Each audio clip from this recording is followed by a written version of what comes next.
How's it going, everyone?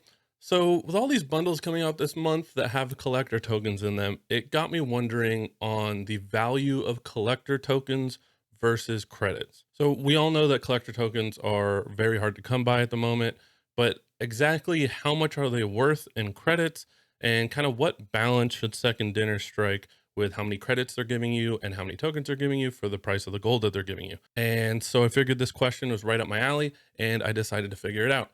There are two sets of numbers that I'm going to give you today. The first set of numbers, I need you to pay attention here. The first set of numbers is the value of a token in terms of credits. This means when you open a collector's cache, how many tokens in value do you get? That means Series 4, Series 5 cards, the gold, the credits, the tokens, the variants. I don't value this. We'll get to that. But in total, how much do you get per cache in token value? And divide that by 12. So you find out per level, one level equals 50 credits. We'll go through the math, but how much is a token worth in terms of credits? This number is going to help me and you evaluate how good these bundles are and give us kind of a standard comparison in credit value to be able to compare the bundles together and figure out how good or bad certain bundles are that have collector's tokens. If they came out with this Mr. Negative bundle and they gave you 2,000 credits with 3,000 collector tokens, is that worth the $100?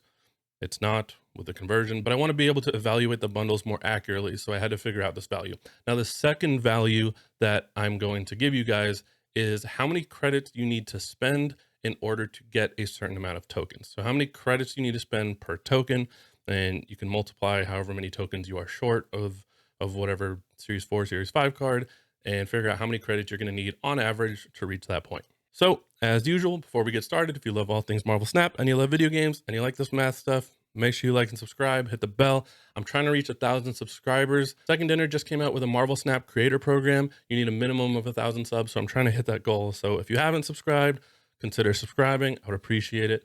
Let's get to the math. All right. So the first thing we need to figure out in order to find this value was how much value in terms of collector tokens are you getting per collector's cache? So that means Series 4, Series 5 cards, the credits, the gold, all of it converted into tokens. How much are you getting per cache? And for that, we have to look at the drop rates. So I'll put those up on screen right now. If you haven't seen them, pause the video, take a look at them. But 22.25% of 400 tokens is 89 tokens. 2.5% of a Series 4 card of 3,000 tokens is 75 tokens. 0.25% of a Series 5 card, 6,000 tokens, is 15 tokens. And then you have a 10% chance to get 300 credits, a 5% chance to get 400 credits. In total, it averages to 50 credits per cache, which is what we're trying to figure out. So we're going to set the 50 credits to X. And we're solving for X here. Next up is a 10% chance for 200 gold. That is 20 gold times 1.25 to convert it to credits. That's 25 credits. Again, we don't know the conversion rate, so 0.5x in this scenario. And then a 25% chance for 100 tokens. You convert that, that's 25 tokens on average per cache. And then you have the 10% chance for the variant, 7.5 for the avatar, 7.5 for the title. I don't put any value in these. They all equal 0. I ignored them. They don't matter. I'm evaluating these bundles based on how much progression they're going to get you, how many new card unlocks they're going to get you. And all of these are just cosmetic and they're worthless to me. And then lastly, we can't forget every 12 levels, not in the caches, but every 12 levels on the collector ladder, you get 50 credits, which again equals X. Now we're going to take all this, we're going to divide it by 12 to figure out what we get per level. And again, per level equals X, so set it all equal to X. Here's the equation. It is 204 plus 2.5X. All that over 12 equals X. So 204 is the total number of token value in the caches plus 2.5X. Those are the 50 credits, the 25 credits, and then the 50 credits you get every 12 levels. And then again, because of 12 levels, divide it all by 12 to find it per level. And we are trying to find per level. So again, equals X. When you solve for X, you get X equals 21.4736842 per 50 credits that you spend. And you can flip this either way. So either 0.4295 tokens per credit that you spend, or one token is worth 2.32843 credits. Now, again, this isn't how many credits you need to spend per token. This is just when you open up a cache, how many credits did you spend to open it, and how much value did you get back on average in terms of tokens. And this number is going to help evaluate how good bundles are. So we take the Mr. Negative bundle, for instance, it was 8,000 gold. You got 6,000 credits and 3,000 collector tokens. When you plug this number in, times the 3,000 collector tokens, you get 6,985.29 credits. You add the 6,000 credits that you're also getting, so it's 12,985.29 credits in value from this bundle. That value is a little bit better than the Pro bundle, so I think my calculations are accurate. I think this is roughly kind of what they're gauging the value of tokens off of.